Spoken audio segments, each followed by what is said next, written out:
What's happening, Sunderland fans? The True Mackem back again. And Sunderland have lost 6-2 to Everton. And quite frankly, I am absolutely alright with it. I genuinely am okay with it, to be honest with you.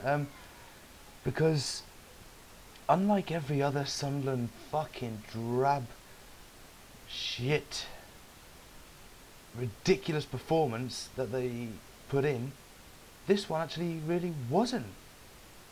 And, yeah, Everton, they had a lot of possession of the ball, of course they did.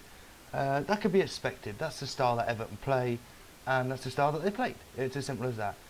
But no, I'm actually, I'm alright with it, and there's a number of reasons why I am.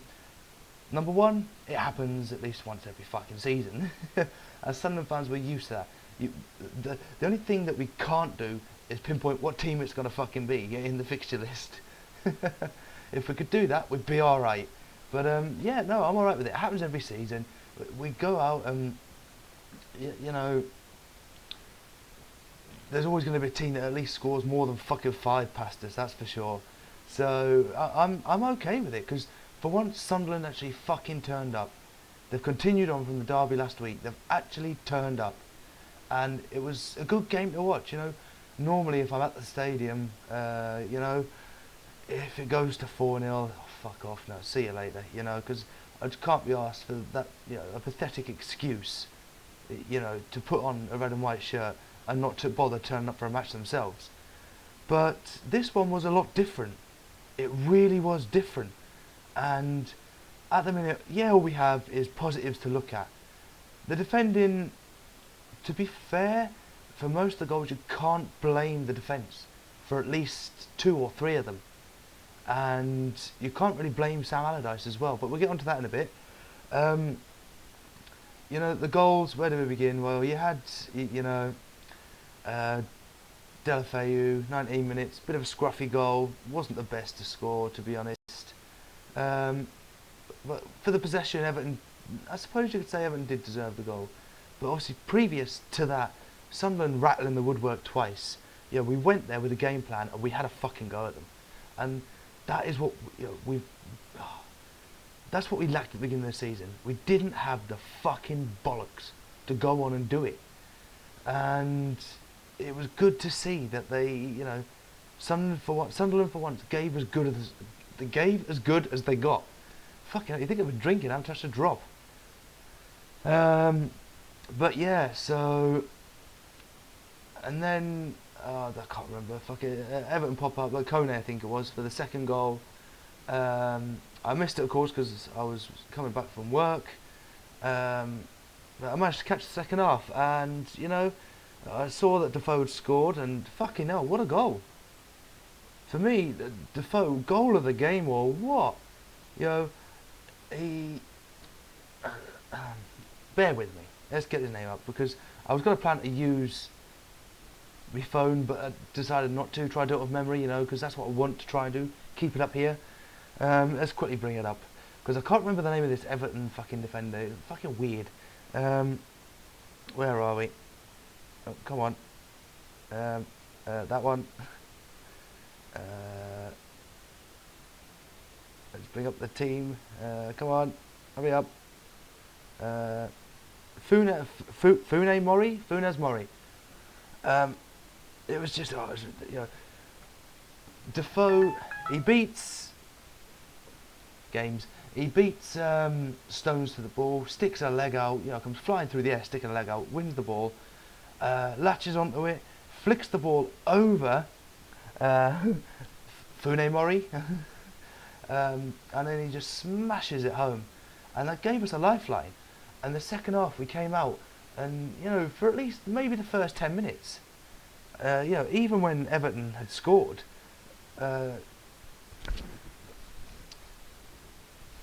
so when Everton scored the second goal and looked so comfortable, for Defoe to get that goal, second half came, and for a good period of the game, so I'm just looking at the timing of the goals here, and I am right, yeah, for a good 10-minute spell, we bossed them. We really did boss them. Fletcher pops up with the equaliser, the ball's whipped in, I believe it was by Van Aanholt, and it was a ball to nowhere, and Fletcher comes out of nowhere, and he just drives home the header, 2-2, and this is better. This is looking like it should be that scoreline, because neither side, even during this entire match, really stood out. They're making chances, and it was Everton. They got a chance. They tried whipping the ball in. Delafoy again. He tried whipping it into Lukaku. All Coates can do is stick out a leg to try and get the ball. Takes a deflection off him, goes in. It's football. It's one of those things. It happens. There's one little bit of bitterness coming up, but that's going to be later on, and that's not to do with anyone from Everton. Anyone from Everton. And then Kone pops up again. After Allardyce has taken a ballsy decision to switch to 3 in defence, because he knew we could get something from the game, and I fucking admire him for doing that. It shows bollocks to do that. Did it work? No. Will he do it again?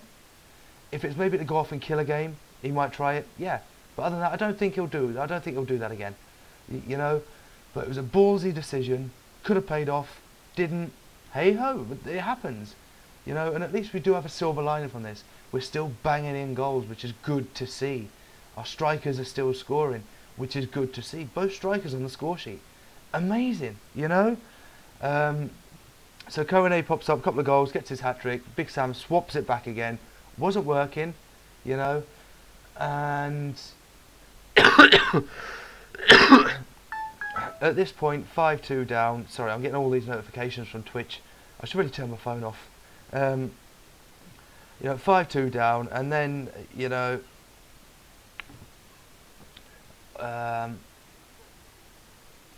sorry, it's Kone and Lukaku. Sorry, and then Kone pops up with his hat trick to get the match ball. Well deserved, because Kone he did play pretty well. He wasn't so much making a nuisance of himself, but he was getting himself into positions that they should have been better defended. But we know for Sunderland we have no choice. We have to go on trying to keep clean sheets. Yes, if we concede goals, we need to try and win games or get points from them, because we have to last until that January transfer window. Because that's going to be big for us defensively. Our midfield, you couldn't really fault them, to be honest. They weren't perfect, of course they weren't. Up front, I'd say up front we were more solid than we have been, even probably for the derby as well, and I'd say the midfield were a lot better compared to the derby. Defence, one of those things, it was just counter-attack after counter-attack with Everton. Hey, we did the same to them. That's how we scored. Long balls as well, and it's good to see actually the long balls are working once you play them right. And God, this phone is fucking annoying. Let's just throw it over there.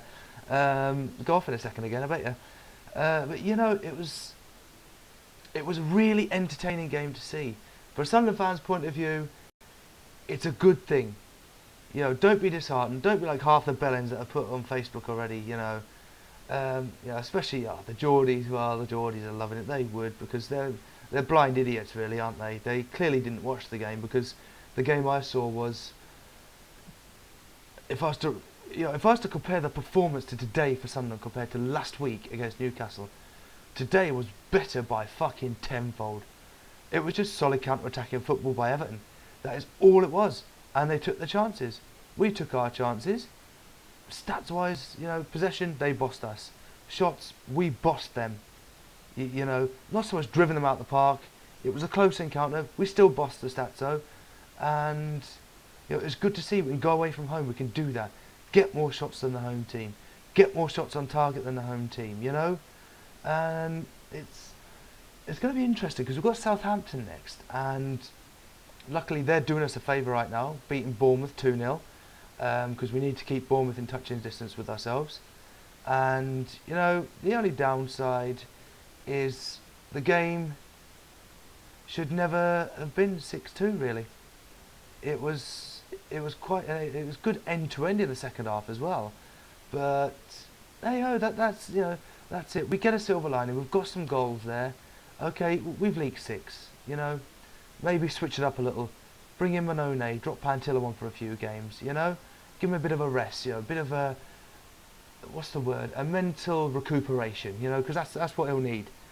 And there's going on to the bitterness. Well, here we go. My man of the match. You know, this has been a tricky one because I'm not going to say Kone because yeah, he got a hat trick. Yeah, he played well. It's kind of hard. It's kind of actually hard to really pick a man of the match, to be honest, because oh Lord, oh dear me, who can I pick? I'm gonna have to pick Tim Howard. Tim Howard is my man of the match because some of the saves he made kept Everton in the game. You know, this game could have easily been 5-5, 6-6, 9-8 to Sunderland. Could have been 8-7 to Everton. You know, it was few and far between, and it could have. It really could. It could have gone either way. The game. I know people might think that I'm being an idiot here, but I'm not. You know, if you watch the match back, you'll see it really could have gone either way. Everton took the chances. That was it. That was the only turning point in the game, is that they took the chances. Simple as that. So, and I'm not faulting Everton. It was a good win for them. Really good win. Solid performance by Sunderland. You know, defensively, could have done better. Yes, of course we could have. We know that, but we know we're shite in defence. We'll be the first to fucking admit it. So, but yeah. So man of the match. Oh, this is a tough one. You know. Whew. I've got to give it to Duncan Watmore. He came on and he started giving. You know, the game died down a little. You know, he came on and he started creating Sunderland chances. And how the fuck he beat Stones on the I don't know how the fuck he beat him on that byline. I really do not. Literally, you know, he's doing the old shoulder shake. You know, am I going to go left? Going to go right? You know, he dummies Stones, and he's running into the box. He tries to hit it with the outside of his foot to try and get it through the keeper's legs in the back of the net. Doesn't pay off. Takes a deflection. Larsson comes steaming in, then starts slowing down to take a timid shot. Well, you know, okay, he needs a bit more time, Larsson. He's been on the bench for a while, hasn't he? So, and you know, Barkley, fucking Barkley. Barkley was like a ghost in that game. Yeah, Watmore, he was. Ironically, he was beating Barkley to the ball as well. Actually, he was kind of running Barkley ragged actually half the time, but he changed it for Sunderland, which is good to see. So, and the pace he's got, that's going to be very interesting against Southampton, especially counter-attack style. So I'm very interested to see that, if you know, maybe Big Sam gives him his first proper start. Bell end of the match, well, fucking hell, Delafeu, you're a moron. Is Delafeu I don't know. It begins with a D. He's a twat that was fucking trying to run the defence ragged. You know, Coates makes a challenge on him. Okay, he's pushing him. If he goes down straight away, maybe he'll get a penalty. The referee had a clear view of it. He takes 3 strides forward, then falls down like a sack of shit. Fuck off. Rightfully, a booking for simulation. And quite frankly, if referees could send players off for simulation, that would top the fucking cake. That would have been a red card, because he goes down like a fucking pansy. He really does. So that's bell end of the match. Moment of the match, it's got to be Defoe. You know, nicks the ball from Stones, flicks it over MF, FM, whatever his name is, and he just smashes it home. Moment of the match, yeah, that's typical Defoe. That's what we used to see from Defoe. It was good to see that again. I think that's the second time he scored a goal like that for Sunderland. Actually, this season as well. Actually, I think it is. You know, the other one he came against Exeter. You know, they're not exactly the Barcelona of the conference, are they? Or League Two, sorry. But you know, at the end of the day, there's a lot of positives to take for it. We've got a new manager. We have to take positives. He's changing the game. He's changing the way we play. It'll take probably a few more games to get into it. We will last till January, that I'm sure. So that's pretty much it, guys, you know. And at the end of it, you know, we're scoring goals. Newcastle aren't. Yeah, they picked a point up yesterday. To be honest, I don't know how. They still can't hit a barn door with a fucking machine gun. So I'd rather be a Mackem than a fucking Mag any day. So as always, guys, I've been the True Mackem. hit like. If you're not subscribed, hit that button now. You know, I've hit the big 50 now. Thank you all, guys. You know, 50 subscribers, big for me. I'm just starting out here, and you know, one final point: over 500 views on the Derby Day review. Gotta thank you so much, guys. It's my biggest video to date. You know, and views wise. So thank you all for that. So True Mackem, comments below, hit the like. If you're not subscribed, get that button clicked right now, and I will see you for the Southampton preview.